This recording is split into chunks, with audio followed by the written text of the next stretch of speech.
Hey friends, I think it's about 6:15-ish. Welcome. We're glad to have you all here. We're trying this space. We've done this next door last year, but we're trying our newly renovated space and hope this feels intimate enough. If it doesn't, there's room up here. Y'all come scoot forward, join the conversation. We are recording this as a podcast. It'll live stream as well, so there's a video element, but ultimately it'll land as a podcast. So the only instructions for that is just be yourselves. If something's hilarious, laugh, weep, whatever it is you'll do. But don't be that self who receives phone calls. So go ahead and turn off that phone. I'll make sure mine's turned off. I know your ringtone's brilliant, but... So also know that our friends at Novel have a table set up out here. The wonderful Katie Leopard, who is our Lenten Preaching Coordinator, she has made all of this happen by calling agents and printing out readings and arranging hotel rooms and all the stuff that has to happen or else nothing happens. Katie's actually out there at the table as well.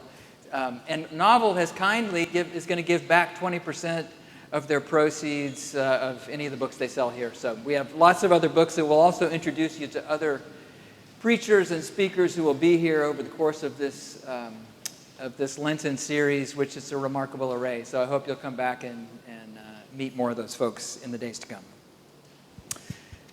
With that, I think we'll get started, okay?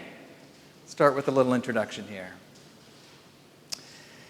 This is Dialogue, a podcast of Calvary Episcopal Church's 101-year-old Lenten Preaching Series, recorded live in Calvary's historic nave in downtown Memphis. I am Scott Walters, rector here at Calvary, and we're spending a little time tonight with Pádraig Ó'Tuama. Pádraig is a poet and a peacemaker. He's a theologian, an essayist, memoirist, a brash interpreter of sacred texts, some would say. He's also become a public relisher of other people's poems, especially through his Poetry Unbound podcast from On Being, and his book by the same name. Another one of those coming out before long, right? A second edition. That's right. His most recent book of poems is Feed the Beast, and a new one of those is forthcoming this fall from Copper Canyon Press. Its title? Kitchen Hymns. Kitchen Hymns. So watch for that one, another book of poems from Pádraig. He's also, I think, served as something of a spiritual guide to people who would never seek out such a thing on their own. Of Pádraig's most recent book of prayers, the remarkable Jericho Brown said this: "Being here teaches us not just where poetry, prayer, and the history of literature intersect. It shows us how to get to that intersection, how to dwell in a place of ambiguities with the certainty of our souls, and how to use these ambiguities to thrive daily." Maybe that's Pádraig's business, the business of daily thriving. Welcome, Pádraig, back to Memphis. Thank you very much. It's lovely to be here.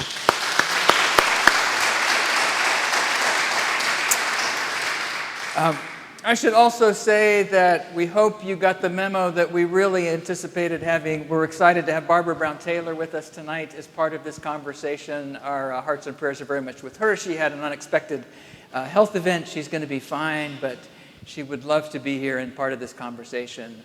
We're going to go it, the two of us, and do the best we can, and our hearts are with Barbara. So let's jump in. Pádraig, in your sermon today, you mentioned admiring people who actually had the courage to walk away from church. Yeah. Specifically after encountering the devil. But you said that you leaned back into these stories that did you harm, kind of interrogated them a little bit further, which strikes me as a different kind of courage, maybe. Mm-hmm. Not for everybody at all. Yeah. Anyway, I'd love for you to say more about the kind of the gifts and the wounds involved in that tradition, especially around this devil. We're going to keep going with the devil theme if you were here today. Talk a little bit more about what that looked like in your life. Well, I think I know I have a quiet voice. Can you hear me? Hey, Sam, would you close that red doors back? There we go. I think being told that you have a devil in you puts a devil in you. And I think the first time I was told I had a devil in me, I was 12. And certainly I heard the message from various religious voices that spoke about gay people or HIV. This was the 80s. And then at 18, I told somebody that I was gay, and they told somebody, and then the first of 3 exorcisms was arranged. And so they were kind of rituals of humiliation, and religious rituals, and kind of crazy. It was in an ecumenical, charismatic environment. And I suppose I had always had a curiosity about the devil. I mean, I think lots of people who are religious do, especially when you're a kid. You know, you're like, my God, it's like a superhero and a supervillain. It's great, you know. But this pathologized it to a level where I was given a problem that I felt like I had to address. And I do have respect for people who just thought, whatever the threat to my eternal damnation, let me walk away. But I didn't have that in me. It's nice of you to think that it's a form of courage that I stayed. I mean, I have left, but it took me a long time, and I feel like I needed to leave on my own terms. If there's courage there anywhere, it is that I also don't like to be told what to do. And so I wanted to engage with it by myself. So I did a very conservative degree in pontifical theology. I got a Vatican degree in theology. And I scored the highest that the Pontifical College had ever seen on an essay to do with hell.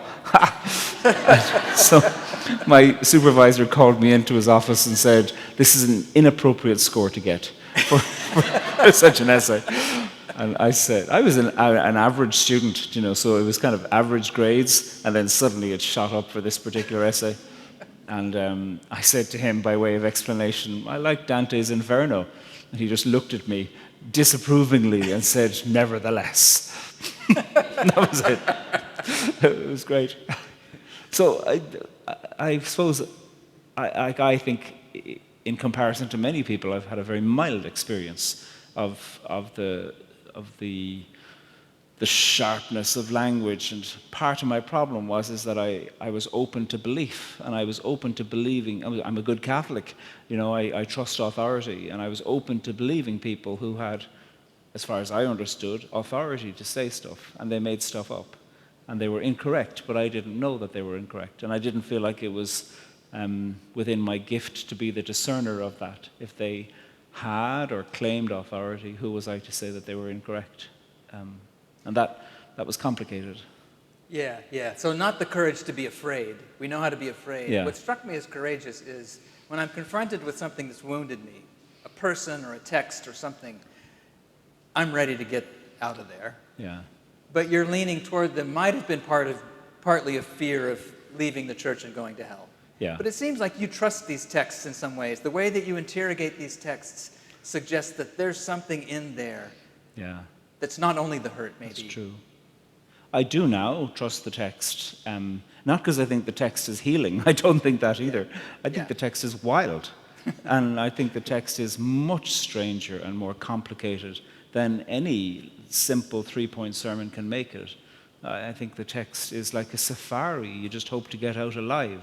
And in many ways, what it's doing is saying to you, this is a library of literature gathered over thousands of years by a vast array of authors and editors, plenty of whom would probably have hated each other. And were you to put them into the same room and say, "Speak to me of the word God," they'd go, "Not if he's in the room."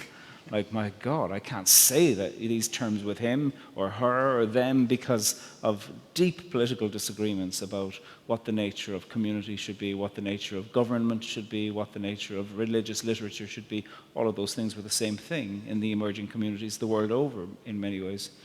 And so what we have is this cauldron of opinion and language and rage and poetry and erotica all put together and called something like, let's just reflect on biblical family values. Good luck. It's wild. And it took me years to know quite why I was so attracted to this madness. And I am, and I'll never leave it now.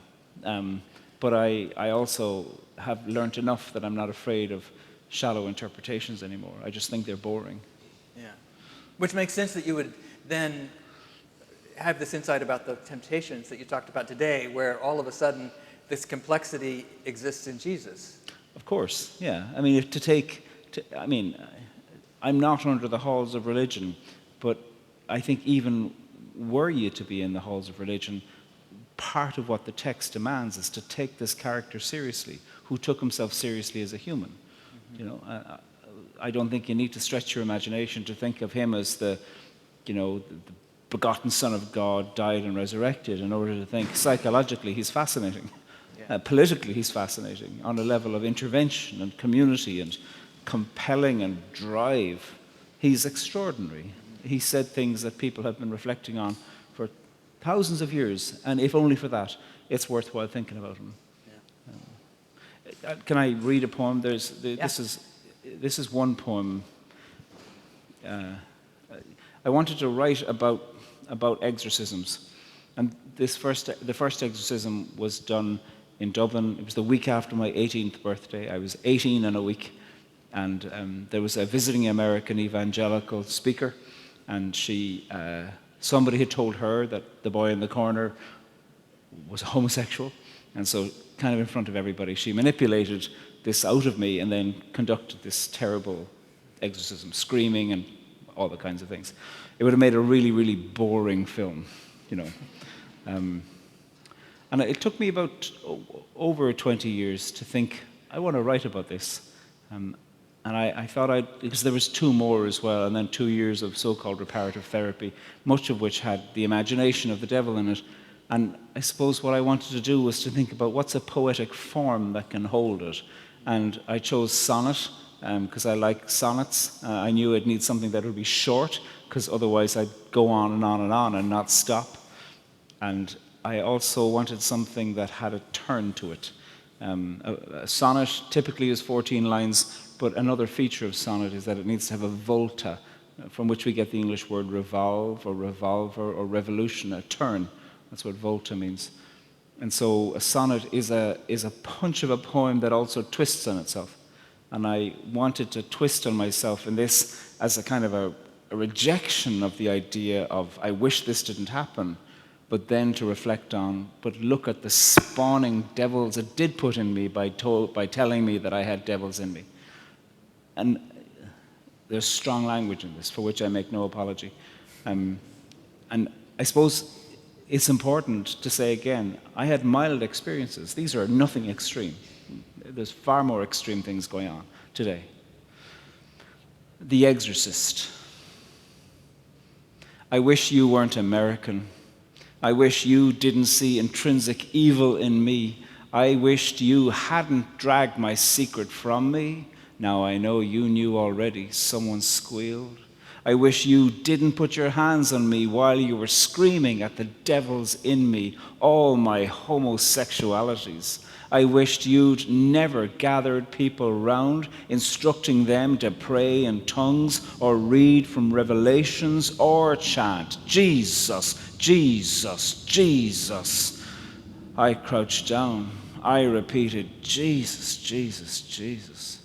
I wish he'd answered. I wished you dead, and I was frightened at the violence in me and the nest of demons in me.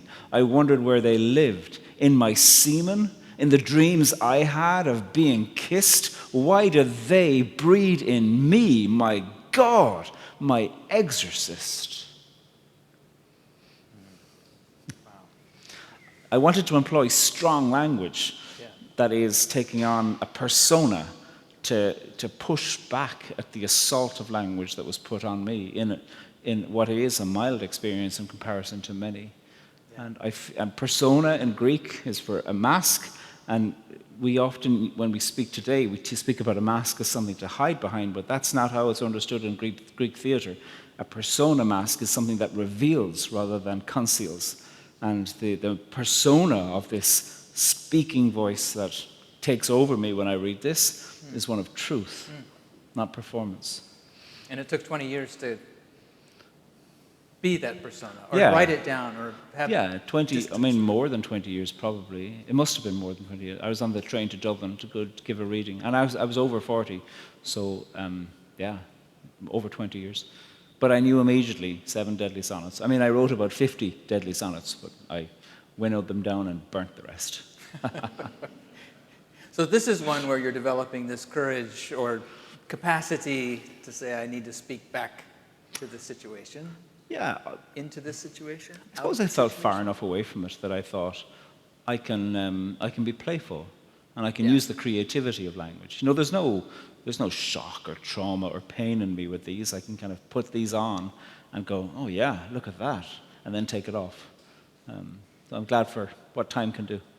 Yeah, I didn't think we were going to talk about bravery all this time, but it occurs to me, you have a poem about Job, where you admire the bravery or the courage or the cheek of Job, right? The audacity. The audacity. I love Job. Would you read that one? Speak to that one?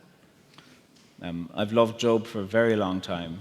In 1998, I decided over Lent to read a chapter of Job every day, and it started a friendship with Job and the madness of that text. My favorite character is the Hasatan character, the Satan character, because I feel like the whole thing is it's a piece of theater, like it's a deliciously camp piece of theater, and God is this kind of exaggerated character boasting.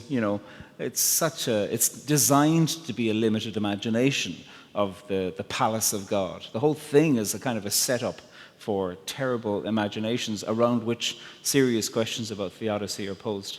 And then in comes the Satan character, wearing a smoking jacket and a cravat and a cigarette on a long stick, saying, I bet you he wouldn't be such a good favorite of yours if you took all your favor away. I mean, the entire thing is ridiculous. Where is this hall? Does Satan have a mouth? Does God have ears? It's stupid, the whole setup of it. And part of the delight of this poem is the delight of the poem, to employ limited forms to say something that's a serious question.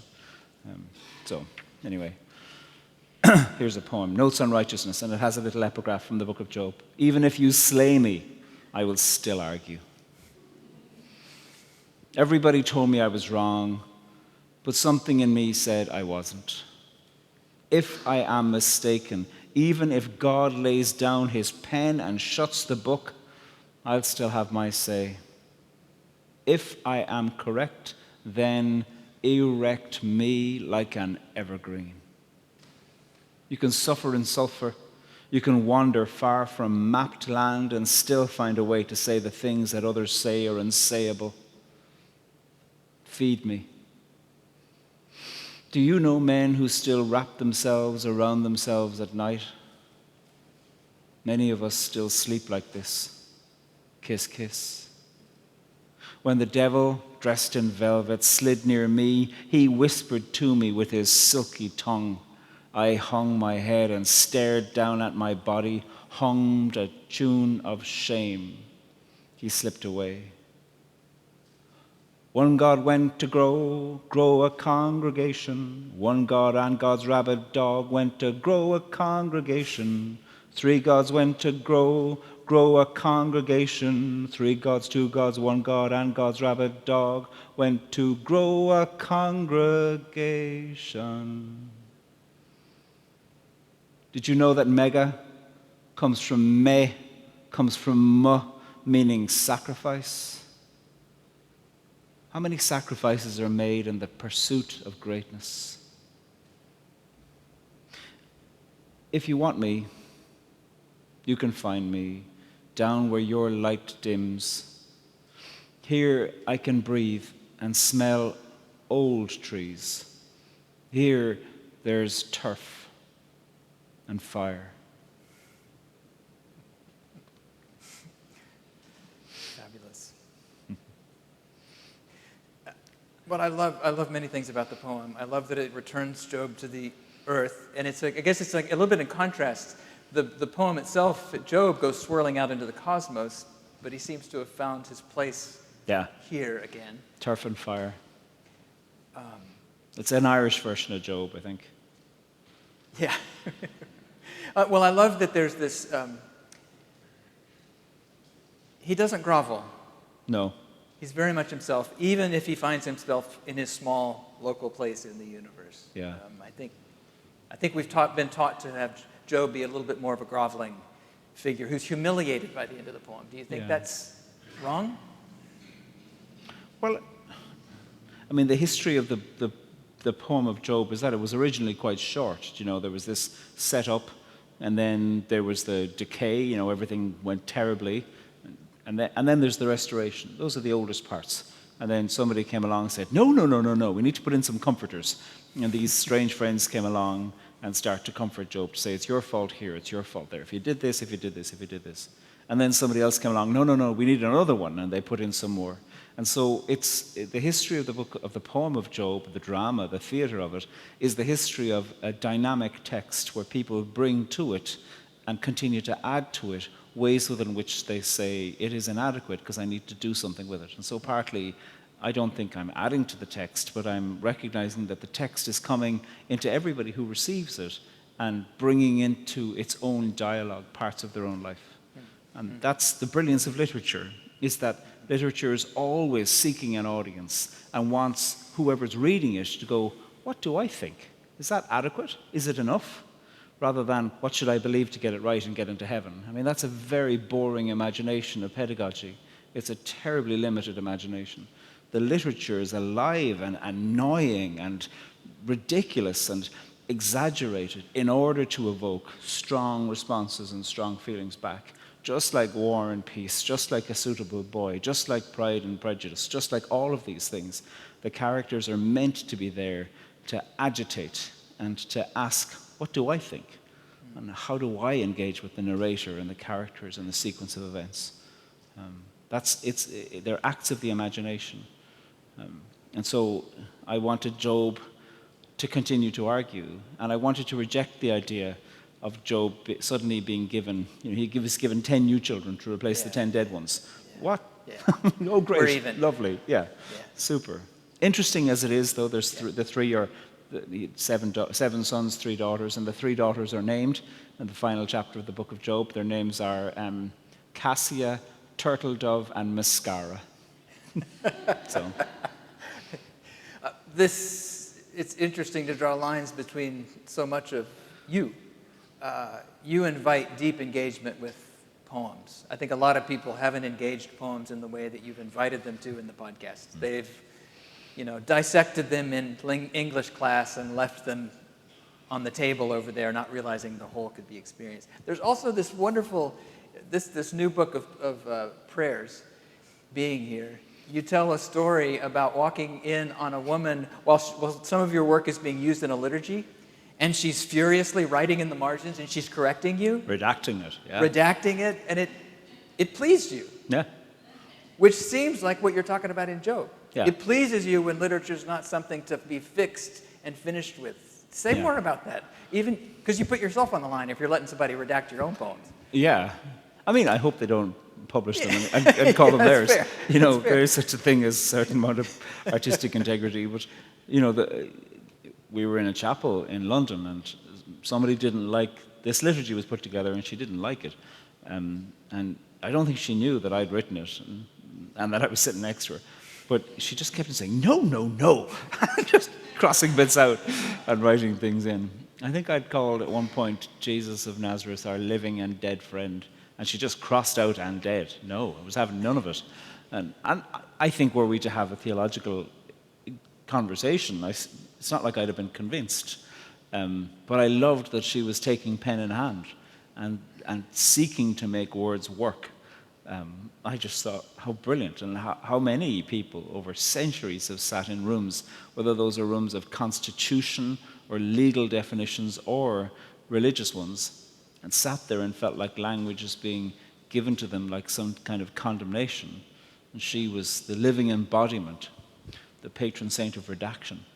So, well, it occurs to me that there aren't more and more people coming into places like this. Yeah. And I think Francis Spufford once talked about the folks who actively oppose religion pay it the compliment of thinking it matters enough to oppose it, engage it. And he was more worried about just disinterest. Yeah, nonchalance, yeah. So I wonder if there's something in that to just be reminded that if I'm just not offending anyone, I'm probably not doing anything worth engaging. Yeah. What I see is there's a narrative hunger You see, like I love superhero films, and you see that superhero films, somebody has decided, or not just decided, recognized in the last 20 years or so that people of all ages have an interest in superhero, Marvel or DC or whatever, X-Men, the whole lot. And so for a while it felt like, year after year there was this, and then there was a prequel, and then there was the sequel, and then there was the other side, and from a different point of view. And what it shows, because so many of these texts are resurrecting Norse myth or Babylonian myth, or somehow engaging, the levels of dialogue that some of these scripts have with old myths is powerful. These films, whether they're good or not, they show that there is an economy, a financial economy, but also an anthropological one, in what does it mean to live your life in conversation with stories that have lasted for a few millennia. And I think, I don't mean this as a religious project, but I mean this as a literary and a survival one. We ignore the Bible to our peril, because it is as good as the Greek myths. It is as good as Gilgamesh. It is as good as the Norse myths or the Celtic myths or the Popol Vuh or all of these texts from all around the world. These things emerged from people who could do nothing but right in the midst of being farmers who were barely surviving, who could die through a bad winter. They nonetheless thought, we have this story to tell. This was not luxury, this was survival. And I think the texts demonstrate something powerful about the human condition. And they were only written yesterday, if you look at what time is, billions of years. Somebody wrote the book of Job yesterday, so why should I think I can ignore it? It seems like it's a hard thing for us to do sometimes. We can hardly talk to one another as contemporaries if we think the wrong things about certain aspects. I'm done with you. That's a part of our culture now. It strikes me as even more difficult to ask an ancient text, are these chops that we could learn to say, this is someone out of a very different life experience. Yeah. I wonder if there's something to retrieve, even though I think they're terribly dangerously wrong about this. Yeah. Sometimes I think that the distance between us and when those texts were written actually helps. When Brexit happened a number of years ago, not that it stopped, it continues to rear its head. Myself and a colleague put together a big project looking at borders and crossing borders and imaginations about people on different sides of borders through the lens of the Book of Ruth. Because it was a way to take an adjacent text that had nothing to do with Britain or Ireland, but it had everything to do with what happens when people live near each other and have stories about each other, and where there's different measurements of power and imbalance happening. And so you saw the way that the text can be a container for public conversations. Like I look at the book of Leviticus and find the book of Leviticus refers to a man who sleeps with a man as an abomination, he shall be put to death. But the book of Leviticus also does what we might now call cancel culture, which is that if an individual is not taking responsibility for their inaction or for their wrongdoing, it calls them out and puts them outside of the camp. And these are nomadic people trying to survive. But what's fascinating about the book of Leviticus is it also provides a mechanism for that person's re-entry to the camp. And I think I'm fine with cancel culture, provided it's not used as a weapon. I'm interested in it as a tool of flexibility, of integrity, and a flexing of a muscle in a community to say, actually, you have not shown integrity or responsibility. And as a result, the community will call you out. We've been doing this for millennia. But what's fascinating about the imagination of the book of Leviticus is it says, and we will be the less without you unless we allow you back in the hope that you've learned something. And also in the recognition, it'll be me tomorrow. And that, I think, is fascinating. Yeah, that's rich. It's rich. It actually names a rupture in the relationship, so I can say, you can come back. Yeah. Let's find. There's actually language in the beginning of Lent in the prayer book that suggests that excommunication, like the season of Lent, was when people learned how to become. We make this liturgy of restoring relationship, but if we don't ever admit that it's broken, that's very helpful. And that it's a revolving wheel. Yeah. Because it will be me. And that part of the fear these days, I think, is the idea of the ever decreasing circumference of who is it that is the righteous. None of us are. Yeah. And all of us will make that mistake, whatever it is. And some of that is deadly, and others of it is parochial. But there's always going to be a reason why somebody will go, actually, I need permission to be brought back in. And to do that within the context of whatever your community is. Yeah. The Borders and Belonging book is not out there, but you should go find it and read it. He and his friend Glenn Jordan. Glenn, his late friend, reimagined Ruth in beautiful, brilliant ways. So I commend it to you. You have another poem? No, I was just handling the book, but I can. Okay, well, when you started talking about Job 2, I thought I was remembering that your friend Marie Howe was here a few years ago. Yeah. And what she wanted us to read, or I was reading for her. I know. We're standing back there, and she said, we're going to read the end of Job. Yeah. And she kept saying, no, a little bit more, a little bit more, a little bit more. So I think I stood up there for 4 minutes reading the swirling, beautiful. It's amazing. And then you have a conversation with one of Marie's poems in here. I do. We're going back to the devil, but we are going back to the really devil. kind of. Marie has a poem called Magdalene, the Seven Devils, where she thinks of what were the seven devils that Mary Magdalene had, apparently. And she counts up. The first was this, the second was this, the third was this, goes up to seven, and then she goes, no, the first was this, and then the second was this. And then at one point she stops at 3 and goes, no, the first one was that I could never get to the end of the list. And then the second one was that I was always too busy. And it goes up and up. It's brilliant, genius. And to hear her recite it is a thing of wonder. You'll find various recordings online. And I suppose I was interested in thinking ways in which I can find myself derailed or slumping or spiraling into a whirlpool of my own thoughts. I know none of you ever do that on a bad day.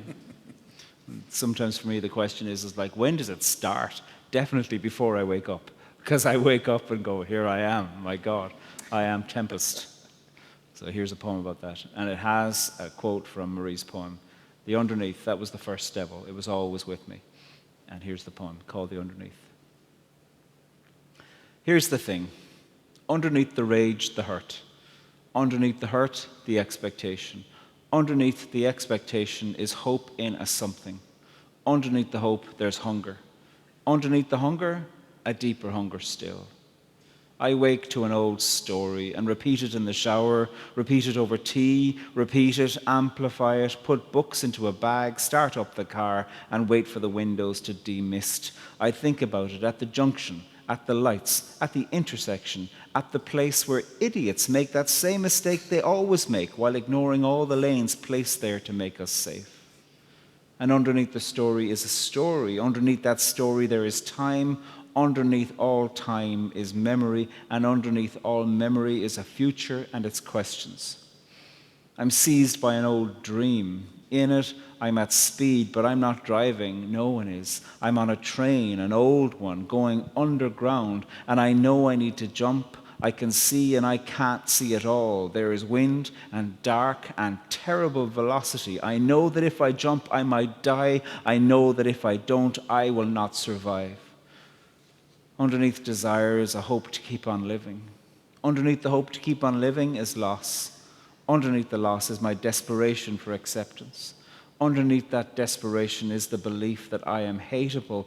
Underneath all that is fury, and underneath the fury is the hunter. Underneath the hunter is the hunt. This is meant to be a poem of onomatopoeic of feeling. Yeah. The language in it is really meant to suggest a kind of a thrusting, exhausting pulse that is demanding in and of itself and creates a swirling in a swirl. Doesn't resolve itself. That's the whole point. And it's this project embodied in that way of how do I get underneath the stories that make me who I am, that drive what I do, that all of it feels like that to me. It's like this project that never quite reaches. It doesn't reach a conclusion. Part of me wonders, I mean, I like the poem, but partly I show the futility of such endeavors to try to get underneath and underneath. Because there's always an underneath to the underneath. Well, with regard to this conversation, too, starting with the devil, from Satan in Paradise Lost to Heath Ledger as the Joker. The The best devil's Joker. always been the most interesting character. Like, he Yeah. takes the show. And I've wondered at times when we see how much fear can take over our life. We know that we're wired for fear. So the devil has this advantage, right? If we get scared, you got my attention. Are there things we can do also in this whole way of getting underneath what's going on in me that don't let the devil have the last word only? Like, how do we have the bandwidth to tell another part of a fuller story? I hope there's love and grace involved, or love and possibility and hope. Is that a question? Does the devil take too much of my imagination too easily? Do I need to mitigate against that? Well, there's two things that come to mind. Well, firstly, maybe there's three. The first is to say that Heath Ledger as the Joker in that amazing Batman film he elevates the role of Joker to something like Shakespearean character. It's unspeakably brilliant what he does. The most frightening scene for me is when Heath Ledger is dressed in a nurse's uniform and in a scene entirely filled with light is cleaning his hands with disinfectant, just about to unleash chaos. And with zero interest in who his followers are or who his enemies are. It's just chaos for the sake of chaos. It's like an echo of that brilliant scene at the end, in the middle of The Exorcist, when the two priests are at the foot of the bed, and one of them says, why? And the other one says, that's the wrong question. If you ask that question, you're drawn into the logic that there's something to be discovered. There isn't. All you can do is to resist this with something like purity and prayer. It's brilliant. It shows the nature, the almost addictive way of trying to reason with that which is unreasonable. So I love depictions of that because they show, really, they're mirrors back to a way of thinking. Marie was saying that she is a poet. I forget all these people's names, but Marie is a friend who's a poet who's married to a guy who teaches film, and his speciality is horror. And she asked the husband recently, like, why horror? And he said, look, we share a lot of DNA with baboons. And if you see how baboons act when they're wronged by another baboon, they don't just kill the other baboon. Like, they rip the limbs of the baboon off, take the head of that baboon and hang it somewhere where other baboons can see. Don't do this to me. He's like, that's why we need horror, so we don't do that. You know? So now I'm repeating what she told me about what she heard. I'm sure I'm doing all kinds of wrong to poor baboons, never mind to this intellectual man who has spent his career studying film like that. So I must put this out, that I'm sure I have misrepresented baboons and other living beings. But what he's saying sometimes is that we need war games. Well, sport is a war game, and I'm glad for it, you know, or all kinds of other things are war games. In order to release aggression, in order to release energy, in order to experience exaltation, in order to experience the thrill of, I could have won that even though I lost that, to go, well, I might win tomorrow, you know, all of that. I don't think that is only masculine endeavor. I think that you see ways within which people of all genders are engaged, you know, in play, in art, in theater, in sport, in competition, in extreme sport, ways within which we're trying to have that thrill. The danger is, I think, is when there's idolatry regarding the devil, where the possibility of such things is externalized to such a level where you think, well, therefore, I'm all pure, and another group of people are all wrong. And the devil is a necessary function in literature. The foil is always necessary. The fool is always necessary. The scapegoat is always the most intelligent character in the room about the aggression being employed to create the scapegoat, and the magic being enacted that doesn't want to communicate that it's magic. And to just try to externalize the devil is to deny the intelligence that the devil has about us. And therefore, whoever your devil is, they deserve my intellectual attention to think, what is it that they know about me? And what is it that I'm denying in the way of demonizing them? So I don't have overly strong feelings about Julian Assange. And he's in the news at the moment because tomorrow or today, there's going to be the question as to whether he can be extradited from Britain to the United States to stand trial for espionage. But at least one of the factors that's going on is that what was revealed was true. It wasn't made up. And that's an embarrassment. And what I don't hear in the public declamations of him is to say, truth was revealed. I mean, that is said sometimes, but, and when I've heard people who turn him into a devil, what they're denying is that he has a lot of information about what went on. He didn't make that up. Now, you might not like the way he went about making it public, but there is... it is much more complex than the idea that he should just be locked up and the key be thrown away. That will not solve the question of truth at all, or integrity. And so that's a roundabout way to respond to the question of the devil. Well, you started, I think most of your poems are in the body. A lot. They are, yeah.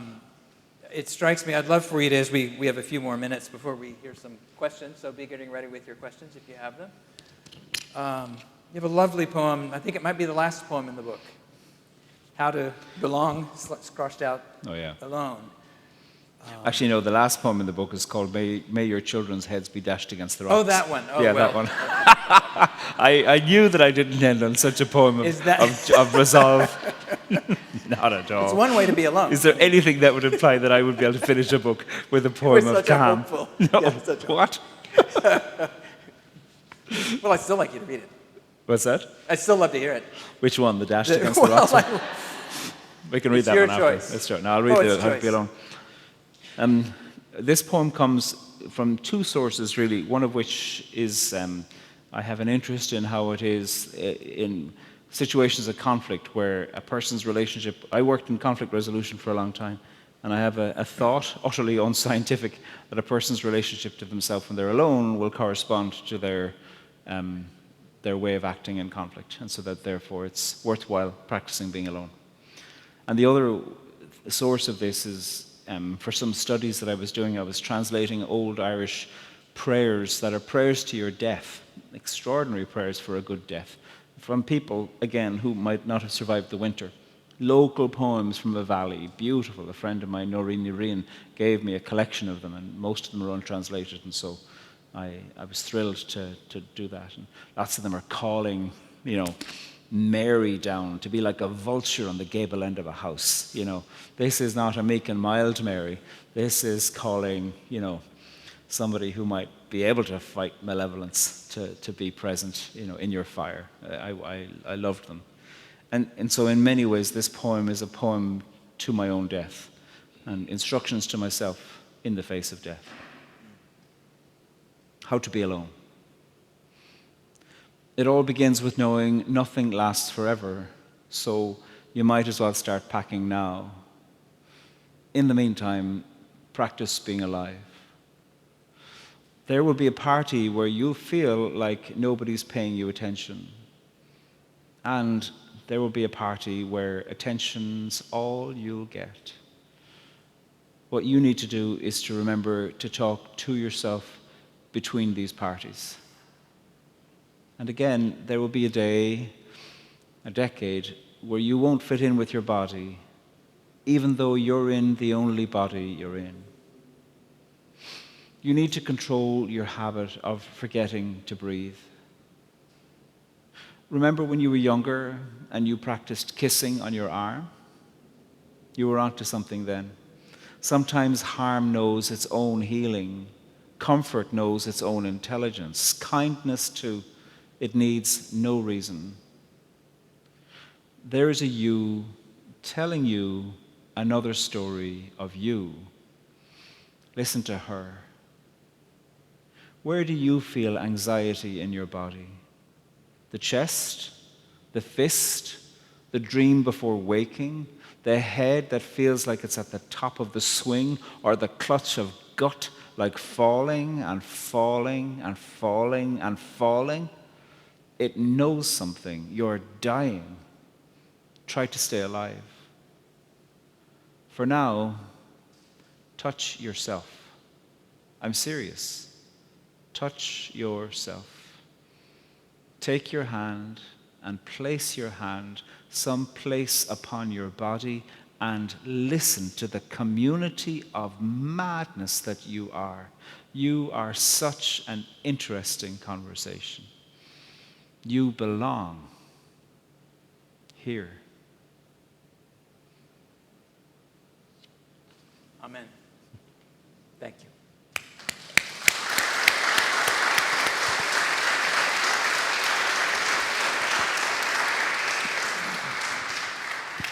I think I should read that every morning and every evening. What questions have you all of Pádraig? It doesn't have to involve devils.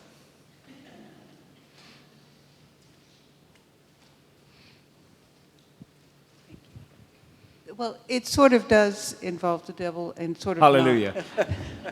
Sort of not. Because my inclination is to say we create the devil to separate the devil from ourselves. But that this may be presumptuous of me, but what's indisputable is that what we have as human beings that other creatures do not is malice. Is which? Malice. I'm not sure. Foxes can be vicious to chickens. You know, the mink. Yeah. The baboon sounds pretty The mean. baboon. Yeah, it is. I mean, people often say that humans are the only ones who do this, but like I've heard people who have done everything to prevent a mink getting into their chicken coop, and knowing that the mink might eat one chicken or a bit of a chicken, but kill all of them, slaughter, and it's a vicious world we live in. You know, Pilgrim at Tinker's Creek by Annie Dillard kind of talks similarly in ways to go, this is pretty awful. Get back to nature, God help us all. So,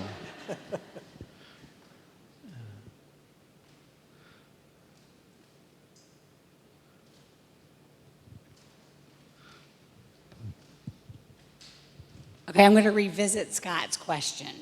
When he asked the first, you talked about Heath Ledger as the devil, but when you're juxtaposing the portrayal of the devil in the movie, and then the God always kind of gets the short shrift of it. So I forgot exactly what you asked, Scott, but I thought, I wonder, it was something about grace and something about love. I'm struggling to hear. Could you hold the microphone a Oh, bit closer? it's something about grace and it's something about love. When we were talking about Heath Ledger and his portrayal, and that the portrayal of devil is always getting the accolades, but the portrayal of God. So He captures our attention. Yes. Yeah, the question was, is there other grace something and else love, to and, capture our and attention? how do you see that? How do you? How do I see the capturing of our attention? How would you communicate the portrayal of God and grace and love as opposed to devil? Well, I'd probably need to believe in God first before I Okay. imagine. Or yes, or grace or love. Yeah. Yeah. It's difficult, isn't it? It's more difficult because it lends itself to certain saccharine, easy resolve and all lived happily ever after and those kinds of things which we know are false. Inasmuch as we also know that the absolutely malevolent character is also boring ultimately, I think of